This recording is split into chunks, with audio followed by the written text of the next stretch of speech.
नमस्कार। फुलवारी शरीफ विधानसभा क्षेत्र के पुनपुन में हूँ।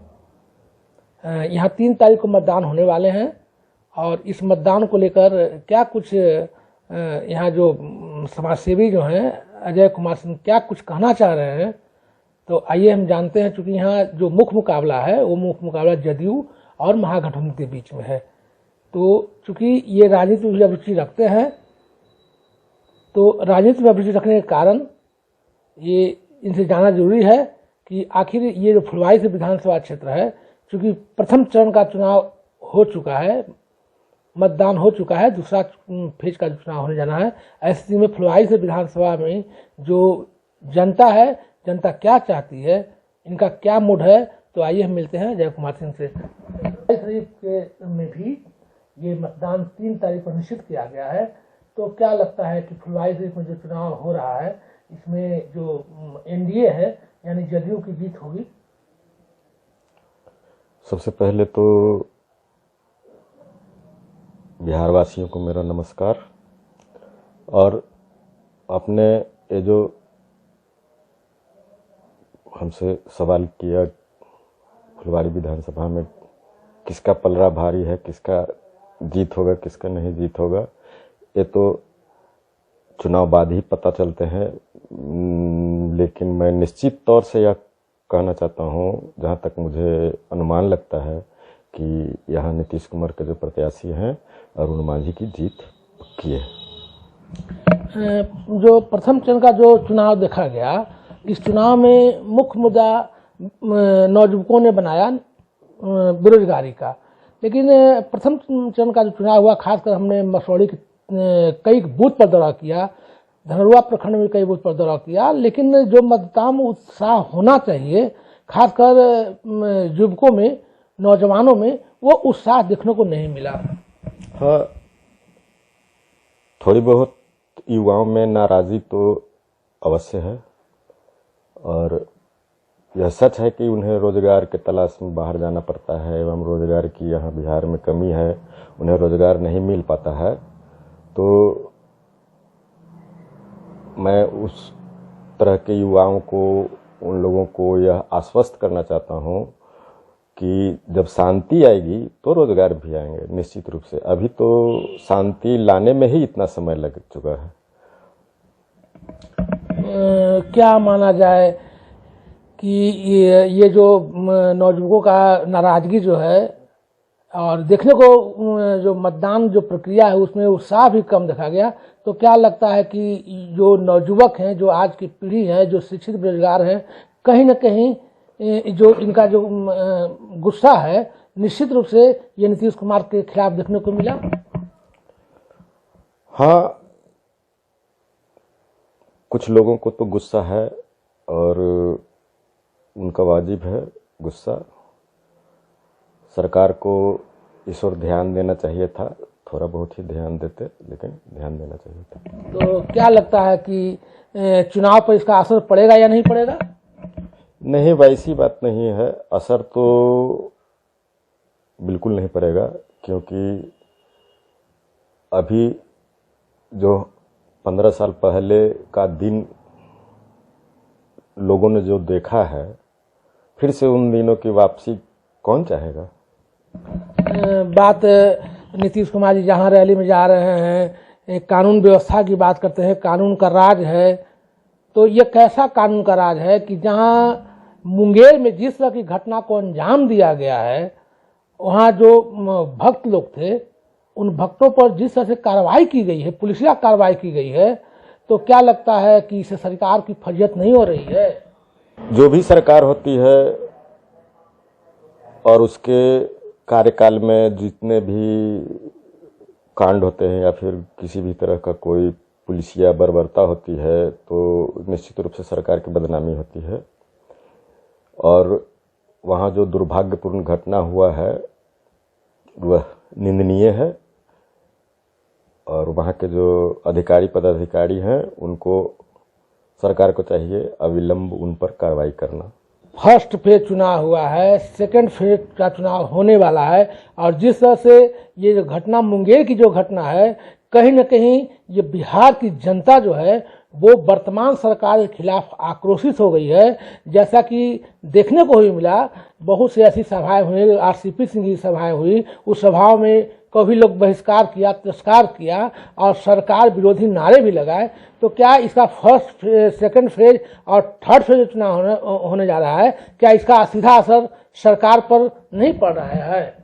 नहीं, ऐसी बात तो मेरे समझ से नहीं होनी चाहिए और इसमें सरकार का सीधा सीधा दोष भी सरकार पर नहीं मरना चाहिए। वहाँ के जो पुलिस पदाधिकारी हैं या जिन्होंने गोली चलवाई, उन पर कार्रवाई हो, सरकार कार्रवाई करे। कार्रवाई तो हो गई, वहाँ का एसएसपी लिपि सिंह को हटा दिया गया है, सस्पेंड कर दिया गया है, वहाँ के डीएम को भी सस्पेंड कर दिया गया है। कार्रवाई तो हुई है चुनाव आयोग के द्वारा, लेकिन जनता का कहना है, साथ ही विपक्ष का भी कहना है कि लिपि सिंह पर एफआईआर दर्ज हो, एफआईआर दर्ज करके उन पर मर्डर का मुकदमा चले।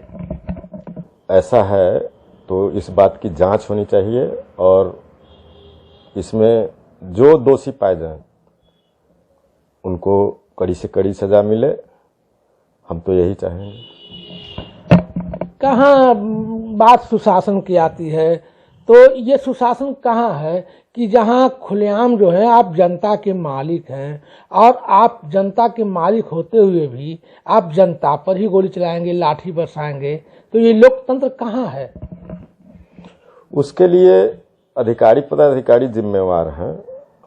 यहाँ जो होता है, अधिकारी पदाधिकारी जिस तरह से बर्ताव करते हैं या फिर बिना सरकार के अनुमति के या कुछ भी कर गुजरते हैं, तो उन लोगों पर सरकार कार्रवाई करे और वैसे लोगों को हटाए उसके पदों पर से। जहाँ जहाँ चुनावी सभा हुई है या किया जा रहा है, खासकर नीतीश कुमार के द्वारा और उनके दल के नेताओं के द्वारा, तो वो जो हैं बार बार ये जो है जनता के बीच में इस बात को रख रहे हैं कि 15 साल पहले जंगल राज था।